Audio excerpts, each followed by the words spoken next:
Hey, thanks for joining me once again. This time I was in a mood to look at some black and white artwork with some of the best penciling and inking I've ever seen in any comic ever. I kind of rotate through who I think is my favorite artist ever in the history of ever, and but often in the top three is always Marc Silvestri, and his work on Wolverine with Dan Green on inks is just unbelievable. There's so much to it that's so good as an artist, and sometimes it's hard to explain, like, why does this look good. Sometimes I don't have the vocabulary to explain why, outside of like, holy shit, just look at it, it looks so damn good. But I was kind of in a mood to let's look at a particular issue. So I've got the Marvel Comics, the Essential Wolverine Volume 2, which features at least half this book is Silvestri's work. And I figured today we're going to look at one of my favorite books that he's drawn in as far as art.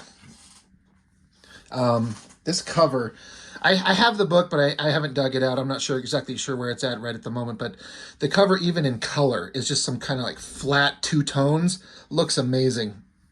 But as a cover, just a hand. Like, I'm guessing, I don't know if, I mean, I'm sure Silvestri is good enough to draw this from memory, but you could just get your own hand and look at it and reference it. The claws coming out. I love this dry brush on the clouds in the background.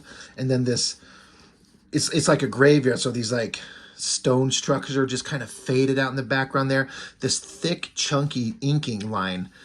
It's so perfectly done. And I don't know how a person comes to the understanding, like, this is the kind of line I want to put down. Dan Green getting a brush of some type and getting in there and then just laying in these nice thick lines, getting a little bit more pressure as you get to the base of it where it's thicker. It just looks to me like it's so perfectly done, but you can see how they can get through their work quickly, because at certain points these books were done on a twice monthly basis, so you got to figure out a way to get through your work fast. And it looks fast, but it looks perfect. I don't know how else to explain it otherwise. Another great shot. Wolverine, like, they obviously he's not dead, but all these people who don't know who he is, they think he's just a dead body. I like these down angle shots on all these guys. This is another thing that's to speak to Silvestri's skill level. Now, again, this is in the late 80s, early 90s. And he was this good way back then. But when they're doing down angles, and we're drawing guys in standard uniforms of like skinny guys, kind of chubby guys, nerdy looking regular human beings in regular human clothes. And they're in Japan, so they're Japanese. So they don't look like just like white guys. Like, he gives them ethnic features that make them feel like they're correct for where they're supposed to be at. If I was given a script like this to draw, I'd just be like, I don't know how to do this. I don't know what I would do to make it function. But Silvestri is just a master at it. So Larry Hama, script, pencils, Marc Silvestri, inks, Dan Green. It lists colors, but obviously we're looking at the black and white. When I found this book, I can't tell you how excited I was. Like, teenage me, when I was getting into drawing, I would have died to have something like this. I would have just pored over it over and over as a teenager and a young adult. And as an old man, I still do the same thing. So I'm not particularly interested in discussing the story here. It's more of the artwork, the compositional choices. Again, this shot of just basically regular human beings in clothes, and to come up with the styles of the outfits that they're wearing. Just fantastic. How do you know how to come up with this type of stuff? Kind of a big fat guy, kind of a rounder girl in this very specific outfit with the headdress and the robe and the dress. This guy in like just a big long trench coat. All so damn good. And then, oh, by the way, you got to draw airplanes and a city in the background. Silvestri has a way of putting things up there that it looks kind of like a simple way to convey what you need. The only thing that you need to tell the story without getting hyper detailed in a super complicated way. He can do the complicated stuff, but he learns like a visual shorthand how to make everything work. Like these city shots in the background. They're not terribly complicated, but it tells the story. And that's all that we're really interested in, right? This is another one of my favorite pages, this graveyard scene. I feel like Silvestri at this era, in some of his shadow choices. I don't know if for a fact, but I feel like it has a kind of a Mike Mignola vibe or an influence. I don't know where Mignola's work was at this particular time and what people were seeing, but I look at this stuff and I just feel like there's something in there, and I could be projecting. I don't know. But these like gravestones, how he'll draw in like the top parts of them, but then not draw in the bottoms of them where they connect to the ground. They just kind of fade out in a lot of places, not everywhere, but often. You got the ones in solid black in the background, then kind of lighter lit ones here in the center, and then you put your figures composed where they're kind of surrounded by these gravestones. It looks great. Dropping this box casket in the ground with Wolverine, who they think is dead, but he's away, or he's alive. I like how when he crashes into the ground, he's just like, ugh. I love this face. That drawing on that face is so damn good. Love it. Another great, simple, like, establishing shot of it's a mansion, and then you got all this simple, like, foliage, like a river running up to it. And then look at this great shot of, like, inside this mansion. I guess they've got this, like a factory warehouse kind of thing going on, and this high angle with all these pipes. Now, I look at this type of stuff, and I've seen Silvestri do this on backgrounds where he knows how to, like, put pipes and mechanical stuff in. As long as it's in basic perspective, you're not really drawing too much detail outside of just a bunch of like round pipe shapes going down to a single vanishing point, and it completely sells the idea. There'll be some more examples of it as we go through this, if it makes any sense what I'm kind of describing here. Another kind of repeat, like you got the graveyard scene here, the cemetery in Osaka. Another one. There's a couple pages here coming up with some of my favorite artwork. Again, these gravestones, how they're dark and they're kind of like squiggly line hatched out at the base, gives it kind of like a smoky, like a foggy, like an unsettling vibe. It's a cemetery, right? Moon in the background, the right kind of coloring. It will sell this just perfectly. But, the woman sitting here talking about, she's having her own little personal thoughts. Wolverine's still buried under there. They're talking about this new drug. They call it the Thunderbolt. It's this pill that people will take, and it kind of brings out weird superhuman abilities in people, something to that effect. There's a picture of Wolverine, I think, under like a drug-induced, like psychotic episode, imagining these people attacking him and defeating him. And then I think it was in the last book where he went up to this door and got stabbed, and he had a little like afterlife moment where he encountered Jean Grey. I actually kind of want to flip back to it if it's right here. I think I passed it just because it's some of the really good artwork in this book.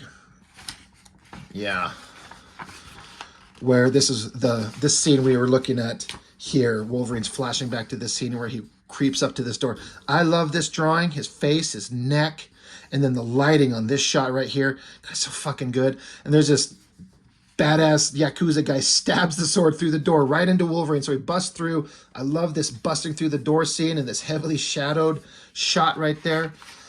God, is Silvestri good at this stuff. And then Wolverine kind of falls to the ground. They assume he's dead, and so they have this like afterworld, or like a spiritual world kind of existence where he's maybe dying, and he kind of runs into the spirit of Jean. So I guess at this point she's still dead. Anyway, there's just some really great drawings in there. I just wanted to show that because it's Silvestri's artwork and it looks fantastic. But this is what makes Wolverine wake up. He kind of comes to while he's still in this crate underground, pops his eyes open, and I love how the text boxes here. He's like yelling for Jean. He's like, no, that was a dream. That was a dream about a dream. He's like, where's Archie and Tiger, the man and woman that he was with? So he starts banging on the box. He says, it sounds too solid. Earth, rocks, a flower. I'm buried deep. And I love this heavily shadowed underlighting right here. Like there'd be no lighting in this box. It'd be pitch black, but of course you can't do that in a comic. You've got to see him. So Wolverine realizes he's buried underground. So he pops his claws, starts freaking out, and starts tearing through the earth. And this girl up here who was mourning him, thinking that he was probably dead, suddenly he's crawling out of the ground. And I love these shots of Wolverine just tearing up out of the ground. The shadows on the muscles, the torn clothing on him, and this monstrous shot of him. He's like, someone is gonna pay. Love that. I mean, it's kind of looks deceptively complicated. Like, I don't think it actually is. It's just a basic figure, but then you shadow it up a lot if you know where to place shadows, and then cover him in like tattered clothes and dirt, and it just works perfectly. One of my favorite drawings of Wolverine that Silvestri has ever done is this one right here, where he is just charging at her. That manic look on his face, holy shit. And it feels like a much tighter, finer line than Dan Green usually does. He probably had to get a smaller line to get the details in that. But that, his Wolverine's face, I'm gonna see if I can get up close and in focus. His wild hair, that manic look on him, goddamn. And then look at the background inking in the clouds. It's like a sponge or a paper towel, some kind of like dry effect. So fucking good. Jumps at her, realizes that she's not the one that he needs to be worried about, and love this close-up on his face. Again, you can just see all these like nice, chunky, thick ink lines. You can just imagine him just getting through these pages, throwing in these big, nice, heavy, thick inking lines. He knew exactly where to put them and how to get through it fast but completely effectively. One of my favorite pages is that whole thing right there. Just magical. All good stuff here, but, you know, I'm not going to spend too much time with that. I mean, hell, he's even drawn freaking tigers. Like, and a wolf. Like, you get the script. Okay, you got to have 3 tigers, and you got a wolf. You feed it a pill, and then the wolf becomes a raving manic monster, and then you release the wolf, and it proceeds to rip the tigers apart. Which, at least he didn't have to draw the part of the animals fighting, which I'm sure he could have, but, God, yeah, you got to draw like a crazy animal. Love that shot of Wolverine busting through a door, like the sweeping lines showing like the wind and atmospherics as he busts in. Another great close-up shot of his face. I think I like this panel right here in terms of drawing. This almost like a cartoony caricature face, very tall, skinny face, but these big, expressive hands. I would just die if I could get something that looks like that. And again, the clothing, these big, chunky shapes for the folds in the jacket.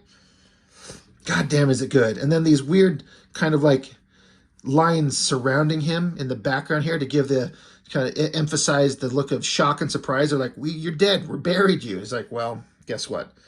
Another great shot, great lighting, kind of a bald guy, fat face, another beautiful hand. God damn, is that good. It looks so simple. I look at these hands, I'm like, I understand what I'm seeing, I can do that. Then you sit down, you try and do it, and you're like, oh, wait, guess what? I can't. And then again, more just Yakuza bad guys, right? Guys in jackets, standard clothes. We're not just drawing like big muscular bodies with capes and shooting lasers. You got to draw human beings carrying swords and then compose a battle scene with just a lighting, the perfect spots to put lighting and shadow on all these figures to make it clear and dynamic. God damn, is it good. This shot of Wolverine punching a guy. The angry face, the muscles on that arm. God, I could stare at this forever and never truly understand how he does it. There's that wolf that killed off the tigers, jumps up on a guy and gets up here with Wolverine. You see like a close-up of the wolf's eyes and then Wolverine's eyes. And just staring down Wolverine. Even this wolf under like psychotic drug-induced psychosis understands like Wolverine's the alpha male here. So he just skulks off. And Wolverine's like, so long, big boy. At least something here is smart enough to walk away from this here brouhaha. Yeah, that's some funny dialogue for you there. Wolverine gets shot. More bad guys showing up, so he's just going to proceed to chop them to pieces. A bunch of hands with samurai swords and a shadowed hand with claws. Just tears through them all and gets into that warehouse again across this big gangway walkway here with the burning chemicals. It's like something out of the 89 Batman, right? The guy reaches for a button and hits it, releases a plank under him, and he falls to drop him into the liquid. Wolverine grabs onto the dude and drags him down in there. Another crazy shot, this little tiny drawing of Wolverine falling right there. Big muscular body and that wild like hair thing. And then that shot of the guy, the ink lines, the shadowing on all his clothes. It's so simple in a way. But again, I use the term deceptively simple. If you don't know how to do it, you can't fake that. I've always liked this shot of this guy standing here in the corner in these pipes. Such a simple thing. It's just a line coming down with like big seam joint parts and then these like, shiny reflection indication lines. Just some squiggles and some chunky shapes. I mean, I try to render metal reflections in a similar way.